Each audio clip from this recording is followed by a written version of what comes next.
Hello दोस्तों, सभी को गुड इवनिंग।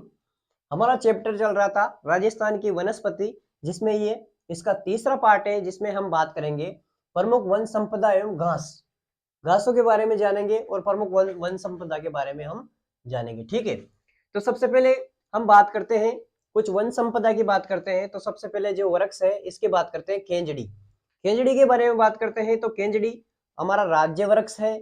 राज्य वृक्ष कब घोषित किया, ये भी मोस्ट है, ये क्वेश्चन आता है। राज्य वृक्ष 1983 में घोषित किया गया। ठीक है, इसको समी वृक्ष भी कहते हैं। ठीक है, प्रोसोपिस सिनेरेरिया, प्रोसोपिस सिनेरेरिया इसका वैज्ञानिक नाम है। ठीक है, उसके बाद में राजस्थान का गौरव कहते हैं, ये आपको पता ही है। उसके बाद में राजस्थान का कल्पवृक्ष कहते हैं।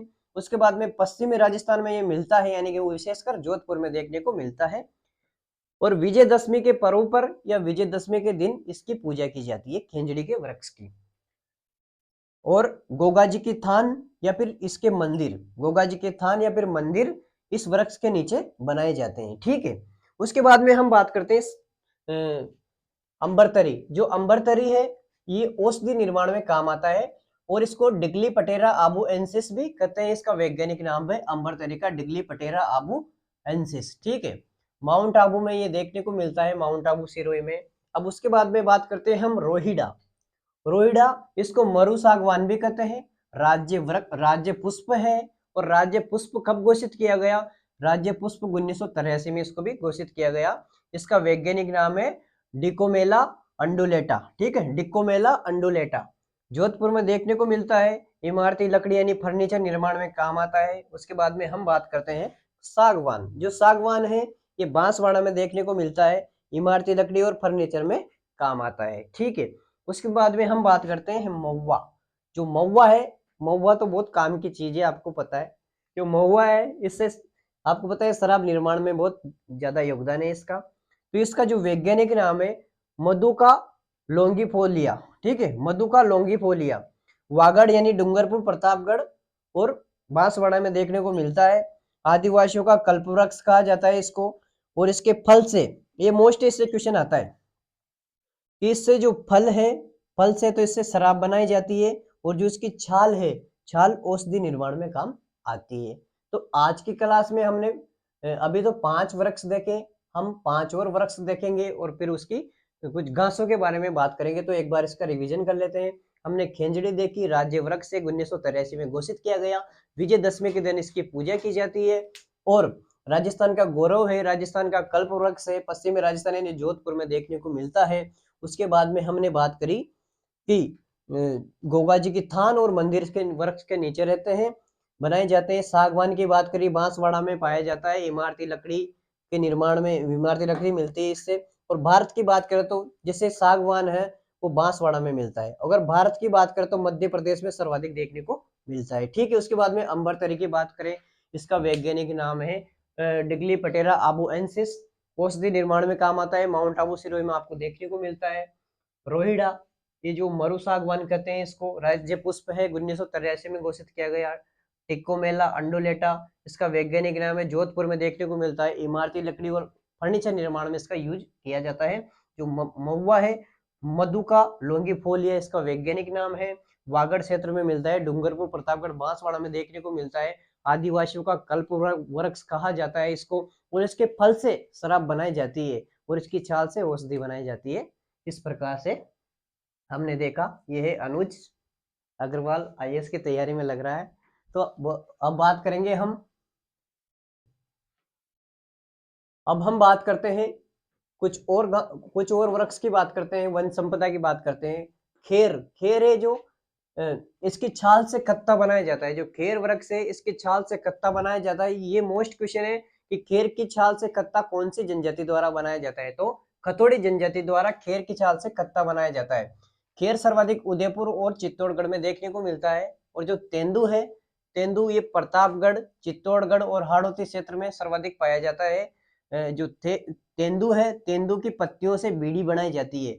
और ये मोस्ट क्वेश्चन है कि तेंदू का राष्ट्रीयकरण कब किया गया? तो तेंदू का राष्ट्रीयकरण किया गया 1974 में। ठीक है, 1974 में तेंदू का राष्ट्रीयकरण किया गया, 1974 में। उसके बाद में हम बात करते हैं पलास या डांक। पलास या डांक है, ये बहुत बार क्वेश्चन देखने को मिला है एग्जाम में कि इसको ब्यूटीना मनोस्पर्मा भी कहते हैं, जंगल की ज्वाला भी कहते हैं। इसके फूलों से प्राकृतिक रंग बनाए जाते हैं। आपको पता है दिवाली पर हम बचपन में इसके खेकरा के जो फूल रहते हैं उनसे रंग का निर्माण करते हैं। इसको खाकरा भी कहते हैं और राजसमंद, अजमेर और अलवर में देखने को मिलता है, पलास या डाक। उसके बाद में बात करते हैं हम साल या सालर। सालर सिरोही, राजसमंद, अजमेर और जयपुर अलवर में देखने को मिलता है। आपको नाव, ईंधन और फर्नीचर निर्माण में काम आता है। जो सहतूत है, अब सहतूत की बात करते हैं तो रेशम उत्पादन या सेरिकल्चर में इसका उपयोग किया जाता है। उदयपुर और जयपुर में ये देखने को मिलता है। तो इस प्रकार से हमने वन संपदा तो देख ली, एक बार इसका रिवीजन कर लेते हैं। जो खेर है, इसके खेर की छाल से खत्ता बनाया जाता है जो कि खतोड़ जनजाति बनाती है। उदयपुर चित्तौड़गढ़ में देखने को मिलता है। तेंदु ये प्रतापगढ़, हाड़ौती और चित्तौड़गढ़ में देखने को मिलता है। तेंदु का राष्ट्रीयकरण 1974 में किया गया। पत्तियों से बीड़ी बनाई जाती है। प्लास या ढाक की बात करें तो ब्यूटीना मनोस्पर्मा इसका वैज्ञानिक नाम है। जंगल की ज्वाला भी कहते हैं। इसके फूलों से प्राकृतिक रंग बनाए जाते हैं। राजसमंद, अजमेर, अलवर में पाया जाता है। खाकरा भी इसको कहते हैं। फिर हमने बात की कि साल या सालर सिरोही, राजसमंद, अजमेर, जयपुर और अलवर में पाया जाता है। नाव और ईंधन फर्नीचर में इसका उपयोग होता है। शहतूत रेशम उत्पादन में यानी कि सेरिकल्चर में इसका उपयोग करते हैं। उदयपुर और जयपुर में देखने को मिलता है। अब बात करेंगे हम अब हम प्रमुख घासों की बात करते हैं। तो सबसे पहले बात करते हैं कि राजस्थान में प्रमुख घास से कहाँ कहाँ देखने को मिलती है। तो एक तो बीकानेर में, एक जैसलमेर में, एक चूरू में और एक ये सवाई माधोपुर, करौली वगैरह में, और एक आपको बांसवाड़ा में देखने को मिलती है। तो सबसे पहले हम जैसलमेर से स्टार्ट करते हैं, पश्चिमी राजस्थान, क्योंकि नया राजस्थान के अनुसार इधर पश्चिमी राजस्थान में कोई बदलाव नहीं हुआ है, इसलिए यहाँ से स्टार्ट करते हैं पुराना से। तो जैसलमेर में बात करते हैं तो जैसलमेर में दो प्रकार की घासें आपको देखने को मिलती है, एक तो दामन और एक सेमण, और दो ही मोस्ट है, दामन और सेमण। जो दामन घास है ये पश्चिमी राजस्थान में विशेषकर जैसलमेर में आपको देखने को मिलती है। ठीक है, अब बात करते हैं कि जो सेवण घास है, जो सेवण है वह लसीयूरस सिंडिकस कहा जाता है, इसका वैज्ञानिक नाम है लसीयूरस सिंडिकस। और जैसलमेर में जलपट्टी और लाटे सीरीज में आपको देखने को मिलती है। दुधारू पशुओं के लिए उपयोगी घास है और घासों का राजा भी कहा जाता है इसको, सेवण या लीलवण को। ठीक है, और गोडावण की शरण स्थली भी कहा जाता है इस सेवण घास को। ठीक है, घासों का राजा क्यों कहा जाता है, क्योंकि इसमें प्रोटीन अत्यधिक पाया जाता है। ठीक है, अब बात करते हैं बीकानेर में। बीकानेर में कौन कौन सी है, तो बीकानेर में बुरघास है, जो कि सुगंधित घास कहा जाता है इस बुरघास को, सुगंधित घास है।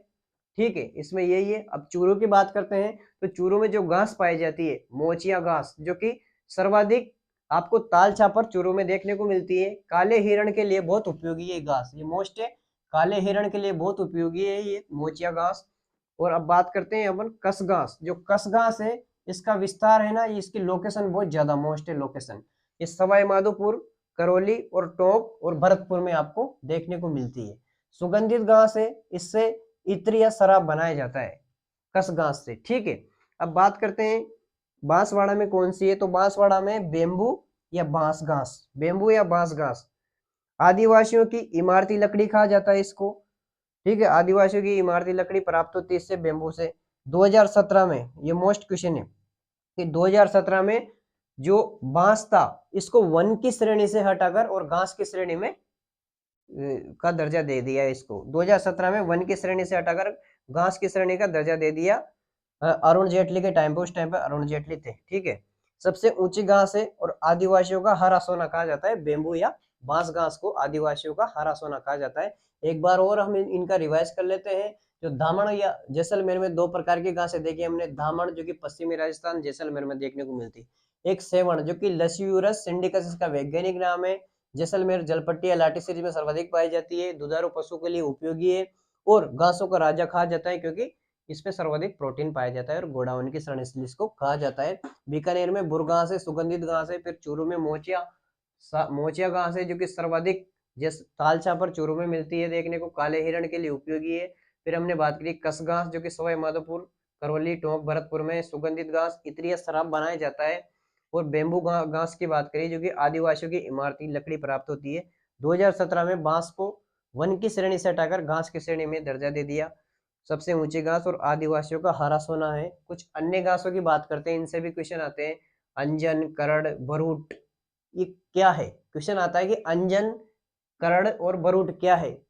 आपसे दे देगा कि आभूषणों के प्रकार, या फिर आदिवासियों की धोती के प्रकार, या फिर फेटे के प्रकार, कैसे भी दे सकता है, लेकिन इसमें आपको पता है रहना चाहिए कि करड़, भरूट और अंजन, ये जो राजस्थान के घास है उनके प्रकार है। तो ठीक है, आज के लिए इतना ही। अगर ये क्लास आपको अच्छी लगी तो इसको लाइक, शेयर और सब्सक्राइब जरूर करें, और सभी दोस्तों के पास इसको अवश्य पहुंचाए, क्योंकि मैं धीरे धीरे पूरा राजस्थान का भूगोल कंप्लीट कराऊंगा। राजस्थान के भूगोल के बाद में भारत का भूगोल, और भारत के भूगोल के बाद में हम विश्व के भूगोल तक पहुंचेंगे।